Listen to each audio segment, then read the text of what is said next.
Hoy nos vamos a sumergir en una historia fascinante del México colonial, una historia de desesperación, de fe y de un misterio. Todo gira en torno a una pregunta clave. ¿Qué fue lo que salvó a un niño que estaba al borde de la muerte? ¿Un milagro divino o un remedio ancestral? Para entenderlo todo, primero tenemos que ponernos en situación. La historia arranca con una familia que está literalmente viviendo su peor pesadilla. Imaginen la escena. El hijo mayor, de apenas 6 años, sufre un accidente terrible. Pasan los días y el niño solo empeora. La medicina de la época, la medicina convencional, simplemente no funciona. ¿La esperanza? Bueno, la esperanza se está acabando. Estas palabras del padre lo dicen todo. Capturan esa impotencia, esa desesperación total de ver que tu hijo se apaga y que ya no hay nada, absolutamente nada que los médicos puedan hacer. Y es justo en ese momento, cuando el doctor básicamente se da por vencido, que la madre del niño decide poner toda su fe en un poder muy distinto. Ella estaba segura, convencidísima, de que la ciencia ya no podía hacer nada. Así que se aferró a lo único que le quedaba, la fe. Empezó a rezar día y noche, a hacer ofrendas, todo con la esperanza de un milagro. Y fíjense en la magnitud de su fe. No hablamos de un ramito de flores, no. Hablamos de 2 carretas enteras, repletas de flores. Era un gesto enorme, una súplica desesperada para pedir esa intervención divina. Y de repente algo cambia.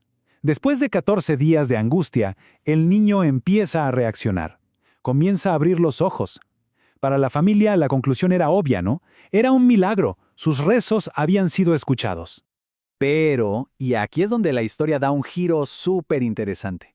Mientras todos celebraban el milagro, el padre, que es quien nos cuenta todo esto, empezó a fijarse en pequeños detalles, cosas que no cuadraban del todo con la historia del milagro. Él empezó a observar una serie de eventos un poco extraños, que no encajaban para nada en esa narrativa de la intervención divina. Y claro, la duda comenzó a instalarse en su mente. Miren nomás estas pistas. De pronto, ve a una mujer desconocida saliendo a escondidas del cuarto de su hijo. La mujer carga una bolsa con hierbas. Luego nota que la cocinera indígena de la casa está aterrada, no quiere decir nada. Y para rematar, descubre unas manchas raras, oscuras en las sábanas del niño. Poco a poco, otra historia empezaba a tomar forma. El padre, ya con la mosca detrás de la oreja, decide preguntar por esas manchas.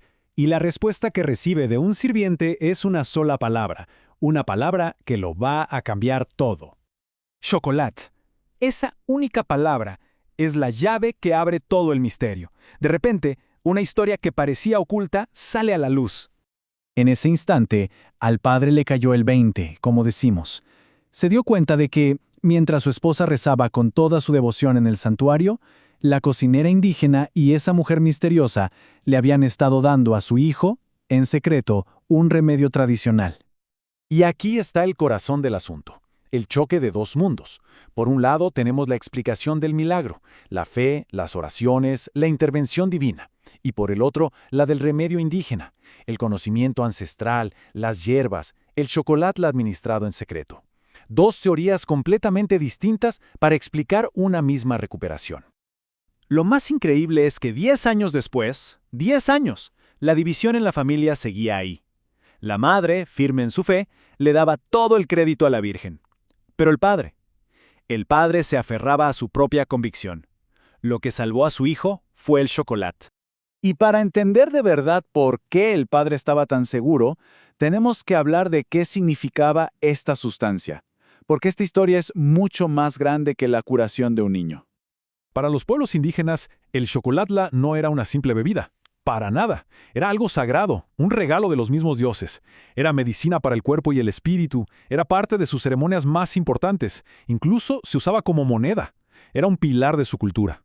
Y al final, la historia nos deja con esta pregunta flotando en el aire. No nos da una respuesta fácil, más bien nos invita a reflexionar sobre cómo se construye la verdad, sobre el poder de la fe, el valor de la evidencia y el increíble legado de las culturas. Una pregunta que, la verdad, sigue tan vigente hoy como entonces.